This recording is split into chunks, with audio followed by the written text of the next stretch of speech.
what's going on, Torches? It's Jimmy here, and welcome back to another Minecraft Snapshot. This week we have Minecraft Snapshot 14w04a, and all of these are going to be included in Minecraft 1.8. So I'm really excited to show you guys what this snapshot adds into Minecraft, and we're going to be starting with villagers. So villagers now have actions, or they actually do things now. So what I did was I actually, this didn't spawn like this. I put these fences around here because I wanted to keep this guy, this little farmer in here to show you guys exactly what they do now.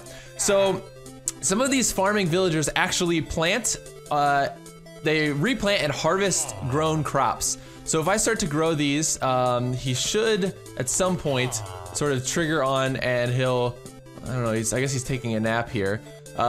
Basically, he'll start to just harvest these crops and he'll replant them. So let's see if he does it here. I think he's sort of worried about the fact that he's actually confined to this farm for the rest of his life.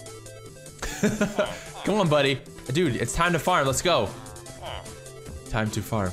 Maybe it's not 100% true yet. I found that when they add complex things like this to Minecraft that it never fully works. Here you go. So yeah, there you go. Oh shoot, here, take that.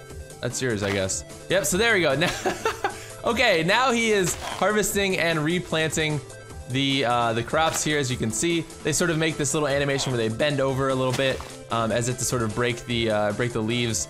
Somehow they're doing that with their straitjacket on. I don't really know, but some sort of like mental hospital clinic should get that checked out because their use of hands is a little bit too scary at this point.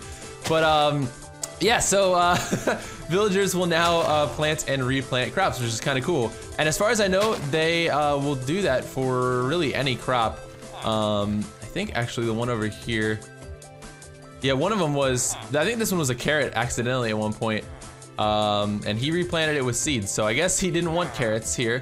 But yeah, there you guys go. So that is the new villagers. All right, guys, so the next thing we have here is the updated item frames. And somewhere in the coding now, I don't know where it is, basically these item frames have sort of a numerical value that talk to comparators. They put out sort of a redstone signal.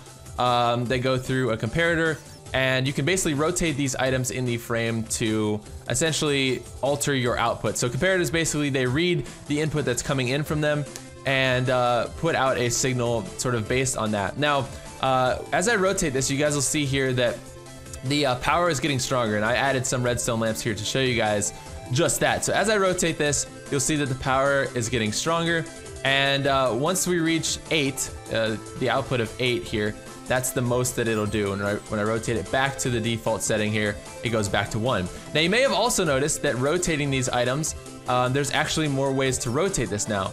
Previously, you could only rotate them like, I think 4 different ways.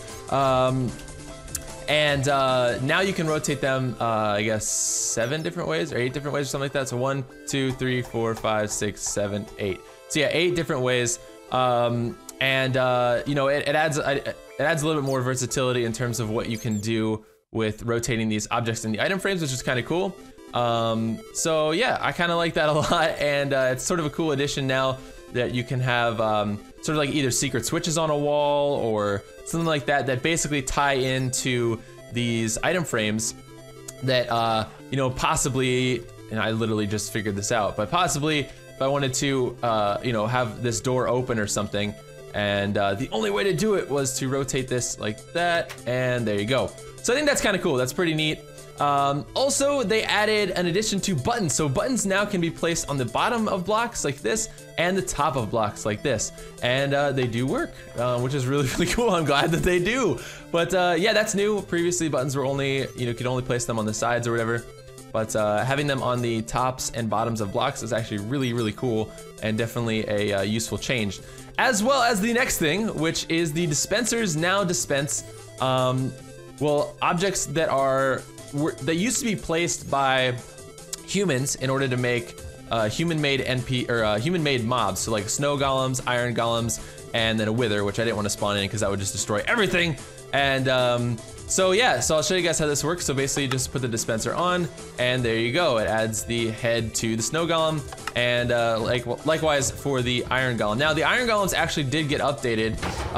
Supposedly, they at some point, I guess, disabled the like dropping of iron ingots. well, they just added that back. So iron ingots now are dropping again from the iron golems, which is nice. Also, they added a change to looting.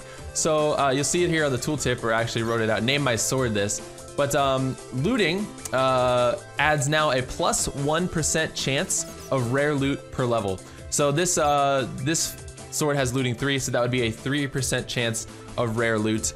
So it sort of increases your, not only does it increase the amount of drops that you get from the mob that you kill, but it also increases your chance for rare loot.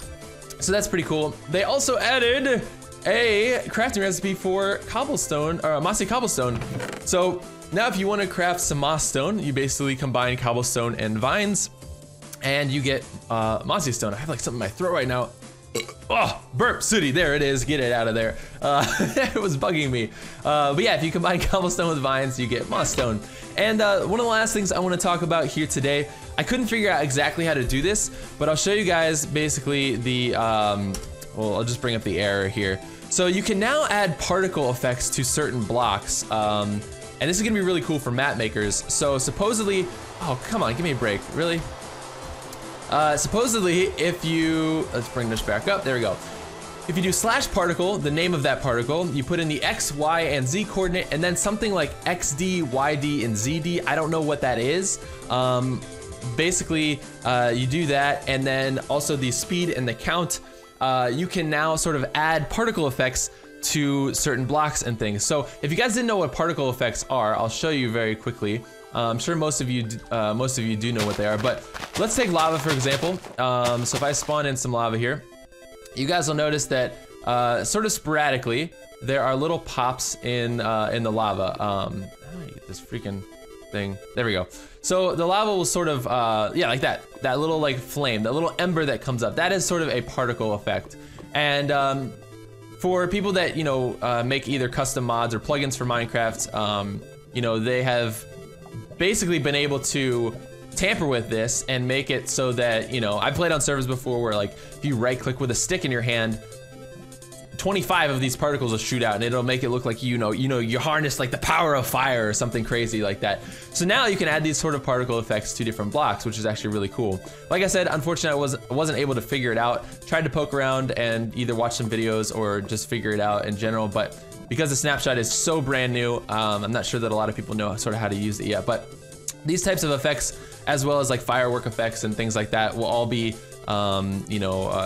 map makers and even anyone really will be able to sort of harness the power of those particles and put them on blocks. Now, as I was tinkering with this, I did find out something else, and you'll see my cursor changed as soon as I hit F3. So F3 obviously brings up your coordinates and all the data and stuff like that. But you'll see that the cursor on my screen actually changed to like this blue, red, and green sort of dimensional arrow type thing. As well as when I am pointing my cursor at a block, you'll see that the either the Z or the X coordinate will become bolded, and this is basically letting you know that that's what's going to change when you walk in that direction. So because Z is bolded here, the Z coordinate is bolded. If I walk this way, Z will increase, and then likewise if I switch my view, my cursor over to a block that's affected by X here, or yeah, I guess it's like a majority, because even like on diagonals, right here, I guess would be, if I was walking this direction, Z would probably be changing faster than X would, whereas if I went like over here, I don't know, it's hard to explain, but basically, I guess whatever is going to be changed, whatever coordinate value is going to be changed the most in that direction you're walking was probably going to be bolded. Yeah, if I walk this direction, X will change. So that's pretty much it, you guys, for this week and the Snapshot. All these features we have forward to 1.8, in terms of looking forward to actually being implemented in Minecraft. All this stuff is gonna be 1.8. But yeah, I hope you guys enjoyed the video. If you did, please be sure to hit that like button down below. If I missed anything, I will include it in the description as well. And I'll also include links down below to Mojang's posts and Reddit and stuff like that, so you guys can check out some of the posts and written data if you did not fully understand what I was saying and you want to read it. you can check it out down there for yourself. But yeah, guys, thank you so much for watching. I hope that you enjoyed, and hopefully I will see you guys again next week for another Snapshot. Peace.